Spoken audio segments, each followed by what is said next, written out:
7h30 à la gare du Blanc-Mesnil. Ils sont une dizaine de militants, les Républicains, à tracter. N'oubliez pas d'aller voter dimanche, l'alternance avec Valérie Pécresse. Dans ce département, Claude Bartolone devance Valérie Pécresse de 8 points, dans un premier tour marqué par la démobilisation des électeurs. Mais moi, la question que je me pose, c'est si nous, on n'était pas mobilisés, combien seraient allés voter? 3 sur 10, c'est déjà très faible. Si personne ne se mobilise, si ça se trouve, on serait à 2 sur 10, voire 1 sur 10.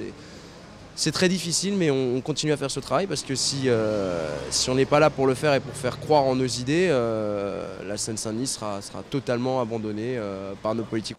Un sentiment d'abandon présent ici à Bobigny. Taux d'abstention record, presque 73%. Bonne journée. Oui. Et quand on demande aux Balbiniens pourquoi ils ne se sont pas rendus aux urnes, j'étais pas trop enthousiasmé, mais c'est le dimanche prochain j'y vais. Non, ça m'intéresse pas.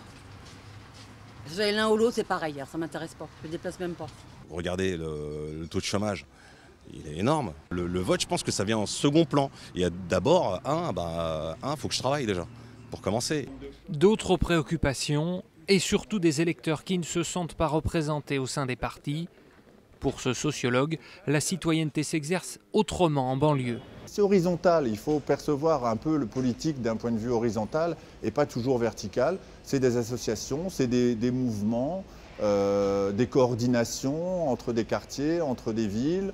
La marche pour la dignité, ça a été un bel exemple, il y avait plus de monde qu'on ne pensait.